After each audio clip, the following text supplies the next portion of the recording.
এই যে একটা দেখুন এই যে আবার বলছে এই যে ওরে খাবার নেই দেখতে গেট গেটা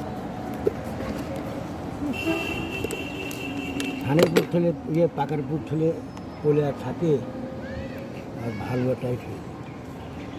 এটা আপনার টাকা? হুম